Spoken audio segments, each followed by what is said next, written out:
Okay, so I did mine on whether ADHD is a real disorder or not. My name's Megan Rickert, and I picked it for a few reasons. I think I'm going into special education, so I think knowing a little bit about it is important.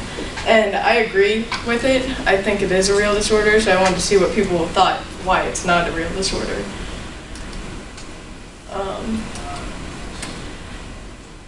I don't know if anybody knows what ADHD is, but it's inattentiveness, impulsive, hyperactivity, and organization. Those are like the four main categories to it. It also involves fidgeting when you can't focus on what you're interested, unless you're interested in it, blurting out answers before the question's asked, and running, climbing, doing anything you're not supposed to when appropriate behavior is expected. There's 3 types of ADHD when you get diagnosed with it. And the first type is the impulsive type.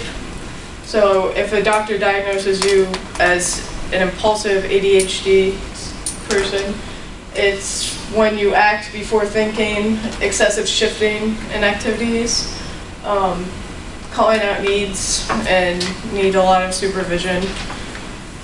If they diagnose you as the inattentive type, you're easily distracted.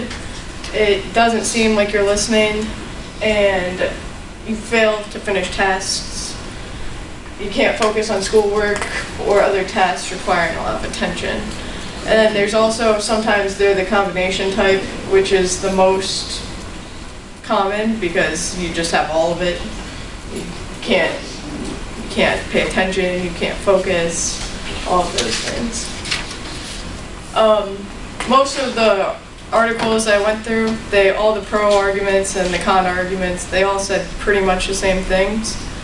And for the pro arguments, they explain that it expands much further than just inattentiveness. People that don't believe it's a real disorder don't think that it's past inattentiveness.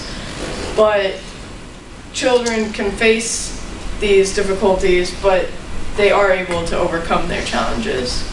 And con arguments, all of those people, they say everybody's being diagnosed with the disorder, but only 5 to 8% of children are actually diagnosed with ADHD. So the pro arguments believe that that's hardly everybody being diagnosed with it. The people who don't believe it say that it can't be considered an illness because it can be treated with a little extra help. They say the definition's fuzzy, which is true. There are a lot of different points to ADHD, but it's just, you can be diagnosed with it.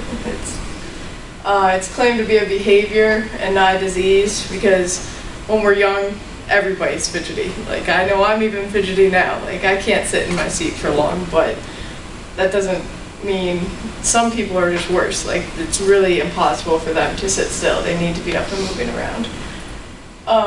They say more people are diagnosed with it than needed, and that drug companies use it just to make money, because if they're prescribing medicine for ADHD, that they're just trying to get more money out of people. All the articles I've read have given treatments for it. You can take them to psychologists or behavior neurologists. They can observe children one-on-one, and they're able to help with that child. They also say that medicines are helpful, but they're not really recommended. Most doctors don't recommend that you put your child on medicine when you have ADHD because it won't ever get rid of the disease. It will just help suppress it. And that's about it. One of the articles I went over was on the case of Randall E. Dr. Norman Settler treated him. His parents brought him to Settler when he was 6.5 years old, and they realized he had a problem because they had trouble enrolling him in places. He wasn't able to share with other children, or when he was there, people didn't want him to come back because he didn't get along with the other children. So they took him to Settler, and the first visit, he was in there and he told,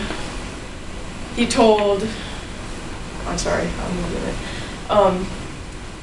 He told Randall that they could either talk, they could either play, or they can talk and play.